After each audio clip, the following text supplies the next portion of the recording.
नमस्कार दोस्तों, स्वागत है आप सभी का इंडियन पॉलिटी सीरीज में। आज हम कवर करेंगे कैबिनेट को। आज हम देखेंगे कि कैबिनेट होती क्या है और ये क्यों इतनी इंपॉर्टेंट होती है।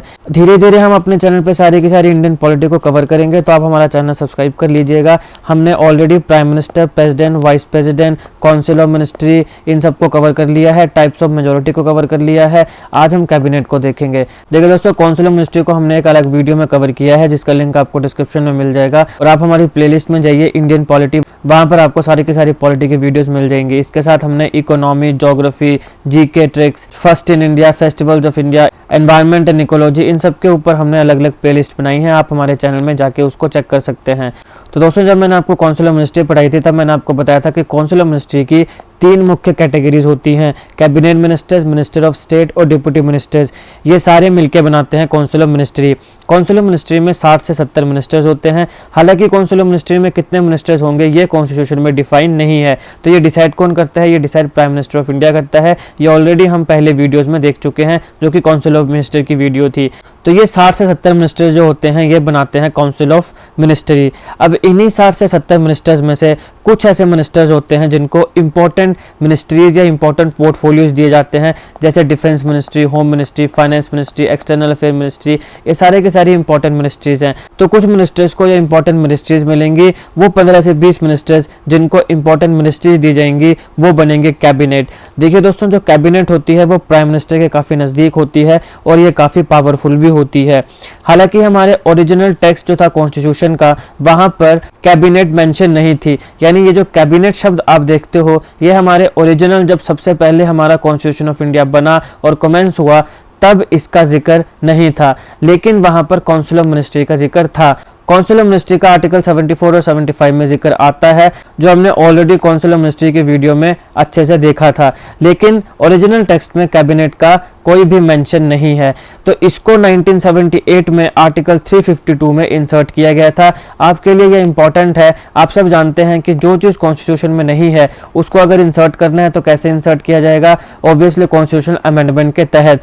तो आपको ध्यान रखना है कि ये जो कैबिनेट है, इसको आर्टिकल 352 में इंसर्ट किया गया था 1978 में bye 44th constitution amendment act. तो ये काफी इंपॉर्टेंट है। जो 44th कॉन्स्टिट्यूशन अमेंडमेंट एक्ट आया था 1978 में, वहां पे कैबिनेट को आर्टिकल 352 के अंदर इंसर्ट किया गया था। तो अब सवाल है कि आर्टिकल 352 में जब इसे इंसर्ट किया गया, तो कैबिनेट को ये डिफाइन कैसे करता है? भारत में कैबिनेट की डेफिनेशन क्या है? तो देखिए दोस्तों, आर्टिकल 352 बोलता है कि कैबिनेट एक तरीके की काउंसिल है, जहां पे प्राइम मिनिस्टर आएगा plus ministers of cabinet rank आएंगे। अब किस व्यक्ति को मिनिस्टर बनाना है, कौन से व्यक्ति को कौन सा मिनिस्टर बनाना है, ये हमने powers and functions of prime minister of India में देखा था, जहां पर हमने powers of prime minister in relation to council of ministry देखी थी, जहां पे हमने कहा था कि मिनिस्टर किसको बनाना है, किसको नहीं बनाना है, ये किसकी मर्जी है? ये प्राइम मिनिस्टर ऑफ इंडिया की मर्जी है। Prime minister of India president को रिकमेंड करता है नाम, और उन रिकमेंडेशन के ऊपर प्रेसिडेंट को काम करना पड़ता है।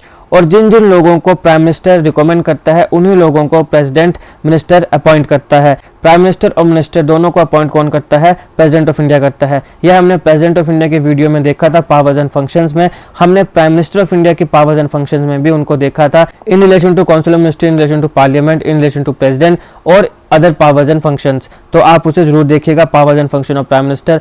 ऑलरेडी हमने vice president, president, prime minister को कवर कर दिया है। धीरे धीरे हम पूरी इंडियन पॉलिटी को कवर करेंगे। हमें आपके सपोर्ट की जरूरत है। आप इस चैनल को जरूर सब्सक्राइब करिएगा। तो प्राइम मिनिस्टर ऑफ इंडिया और मिनिस्टर्स ऑफ कैबिनेट रैंक की जो काउंसिल होगी, उसको हम कहेंगे कैबिनेट। ये डेफिनेशन है अंडर आर्टिकल 352। लेकिन आर्टिकल 352 में इस कैबिनेट की पावर्स एंड फंक्शंस को डिस्क्राइब नहीं किया गया है। तो फिर सवाल आता है कि इनका रोल क्या है? तो चलिए देखते हैं रोल ऑफ कैबिनेट। सबसे पहले, it is the higher decision making authority in our politico administrative system. हमारे भारत का जो पॉलिटिको एडमिनिस्ट्रेटिव सिस्टम है, उसमें ये हाईएस्ट डिसीजन मेकिंग अथॉरिटी है। फाइनल डिसीजन जो है वो कैबिनेट का ही माना जाता है। कैबिनेट जो डिसीजन लेती है, वो पूरे के पूरे कैबिनेट मिनिस्टर्स को भी मानना पड़ता है, और वो बाकी जितने भी काउंसिल ऑफ मिनिस्टर्स हैं, उन सबको भी मानना पड़ता है। कोई ये नहीं कह सकता कि हम इस डिसीजन को नहीं मानेंगे, क्योंकि अगर कोई ऐसा कहता है तो वो डिफरेंस ऑफ ओपिनियन होगा। और हमने powers and functions of prime minister of India में देखा था कि प्राइम मिनिस्टर के साथ अगर कोई भी डिफरेंस ऑफ ओपिनियन होता है तो या तो प्राइम मिनिस्टर उस मिनिस्टर को सीधा बोल देगा कि भैया तुम रिजाइन कर दो, या फिर वो प्रेसिडेंट को बोल देगा कि इसको डिसमिस कर दिया जाए। तो ये हमने powers and functions of prime minister of India में देखा था। तो इससे पता चलता है कि कैबिनेट, क्योंकि कैबिनेट में आप समझ रहे हो, कैबिनेट जो है प्राइम मिनिस्टर है और उसके सबसे करीबी लोग हैं, उन्हीं को वो इंपॉर्टेंट मिनिस्ट्रीज देगा। तो कैबिनेट का डिसीजन जो है वो क्या होगा, वो फाइनल डिसीजन होगा। ये हाईएस्ट डिसीजन मेकिंग अथॉरिटी है हमारे भारत में। It is the chief policy formulating body of the central government. Central government की चीफ, सबसे जरूरी, सबसे इंपॉर्टेंट जो पॉलिसी फॉर्मुलेटिंग बॉडी है, यानी ऐसी बॉडी, ऐसी काउंसिल जो पॉलिसीज को बनाती है, ग्राउंड जीरो में कौन सी पॉलिसी लेकर आनी है, ये कौन काम करता है, ये काम भी कैबिनेट करता है, ये रोल भी कैबिनेट का ही होता है। It is a supreme executive authority of the central government. Supreme executive authority है ये सेंट्रल गवर्नमेंट की। इसी को हर सेंट्रल गवर्नमेंट का काम देखना है, हर सेंट्रल गवर्नमेंट का काम करना है, और यही बाकी मिनिस्टर्स को या एडमिनिस्ट्रेशन को ऑर्डर्स देगी या बताएगी कि तुमने क्या करना है, क्या नहीं करना है। तो supreme executive authority central government की क्या है, कैबिनेट ही है। It is chief coordinator of the central administration. Central administration में जो एक चीफ कोऑर्डिनेशन बिठाने का काम है वो भी किसका है, कैबिनेट का है। चीफ कोऑर्डिनेशन का मतलब यहाँ पर ऐसा हुआ कि जैसे मान लो आपको पता है कि हमारे यहाँ पे एजुकेशन मिनिस्ट्री है, हमारे यहाँ पे हेल्थ मिनिस्ट्री है। अब मान लो जैसे एक एग्जांपल के तौर पे इनको अपने काम के लिए या किसी पॉलिसी के लिए पैसा चाहिए, पैसा कहाँ से आएगा, फाइनेंस मिनिस्ट्री से। तो यहाँ पे कुछ चीज़ों में इनको कोऑर्डिनेशन करना पड़ेगा। तो वो एक कोऑर्डिनेशन बिठाने का काम भी किसका है, प्राइम मिनिस्टर के साथ साथ कैबिनेट का है। तो ये एक चीफ कोऑर्डिनेटर है सेंट्रल एडमिनिस्ट्रेशन की। It is an advisory body to the president and its advice is binding on him.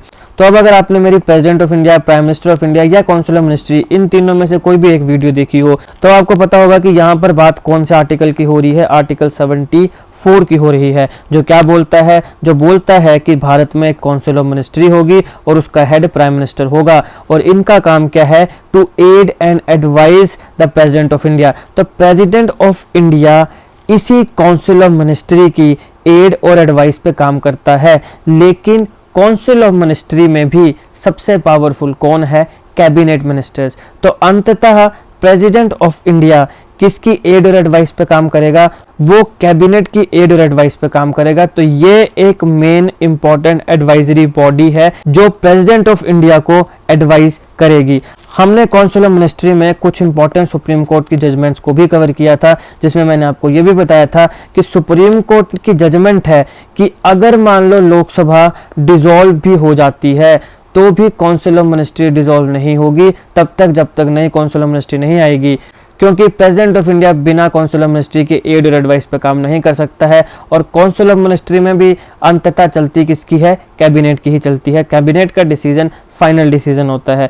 तो अभी आपको धीरे धीरे, अगर आप प्रेसिडेंट की वीडियोस को, जितनी मैंने इंपॉर्टेंट वीडियोस बनाई हैं वो देखो, प्राइम मिनिस्टर की वीडियोस देखो, वाइस प्रेसिडेंट की वीडियोस देखो, काउंसिल ऑफ मिनिस्ट्री की वीडियोस देखो, और फिर जब आप इस कैबिनेट की वीडियो को देखोगे तब आपको एक्चुअल में समझ में आएगा कि भारत में काम होता कैसे है, भारतीय सरकार में काम होता कैसे है। मेन डिसीजन बॉडी होती है कैबिनेट, जो उसने डिसीजन ले लिया बाकी सारी काउंसिल ऑफ मिनिस्ट्री को वो मानना ही पड़ेगा, और इसी की एड और एडवाइस पे कौन काम करेगा, प्रेसिडेंट ऑफ इंडिया काम करेगा। बात हो रही है आर्टिकल 74 में, लेकिन ध्यान में रखिएगा आर्टिकल 74 में कैबिनेट नाम नहीं है, वहां पे काउंसिल ऑफ मिनिस्ट्री नाम है। मगर मैंने आपको बता दिया कि काउंसिल ऑफ मिनिस्ट्री में भी अंततः पावरफुल कौन है, कैबिनेट, जो कि 10-15 मिनिस्टर्स का है। वो कितने मिनिस्टर्स होंगे वो प्राइम मिनिस्टर ऑफ इंडिया तय करेगा, क्योंकि कॉन्स्टिट्यूशन में कितने मिनिस्टर काउंसिल ऑफ मिनिस्ट्री में होंगे ये डिफाइन नहीं है। लेकिन अंततः पावरफुल कौन होगी, कैबिनेट ही होगी। इसके साथ साथ it is the chief crisis manager and this deals with all emergency situations.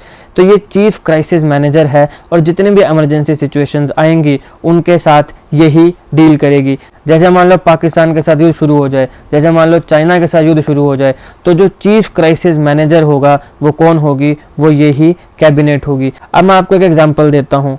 हमने एक बहुत बड़ा समय कोविड पेंडेमिक का देखा। हालांकि अभी भी जब मैं ये वीडियो बना रहा हूँ तभी भी कोरोना पूरी तरीके से ख़त्म नहीं हुआ है।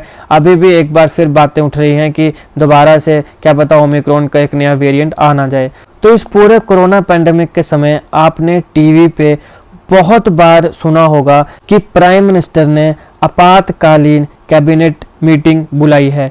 तो कैबिनेट मीटिंग हर बार आप जब भी इंडिया में कोई भी क्राइसिस आएगी किसी भी चीज़ के ऊपर, चाहे कोविड-19 हो या और कोई भी क्राइसिस हो, तो वहां पर आप टीवी पे ये खबर सुनोगे ही सुनोगे कि प्रधानमंत्री ने आपातकालीन कैबिनेट मीटिंग बुलाई है, अभी इस चीज़ के ऊपर कैबिनेट मीटिंग हो रही है।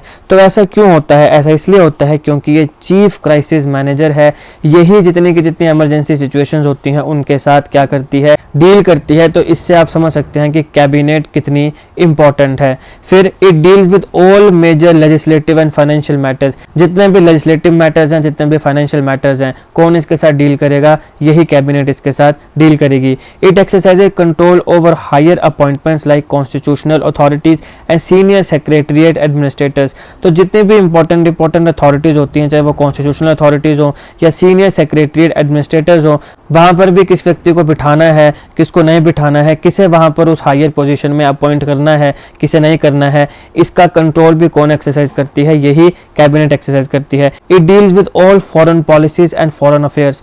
तो जितने भी फॉरेन पॉलिसीज बनाएंगी, जितने भी फॉरेन अफेयर्स होंगे, उन सारों के साथ डील भी कौन करेगी? यही हमारी कैबिनेट करेगी।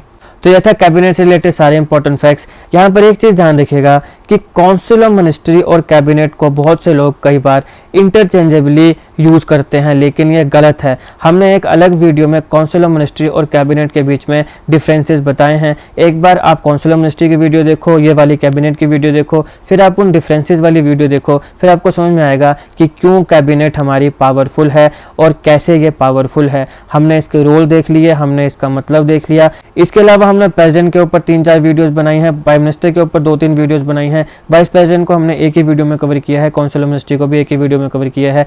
धीरे धीरे हम पूरी की पूरी इंडियन पॉलिटिक्स को कवर कर रहे हैं विस्तार से। तो आप हमारी बाकी वीडियोस को भी जरूर देखिएगा, और अगर आपको हमारी वीडियोस अच्छी लगे तो हमें अपना सपोर्ट भी जरूर दीजिएगा। अगर आपको ये वीडियो अच्छी लगी हो तो लाइक करिएगा, शेयर करिएगा, और ऐसे जीके वीडियोस के लिए हमारा चैनल सब्सक्राइब करिएगा। Thank you for watching.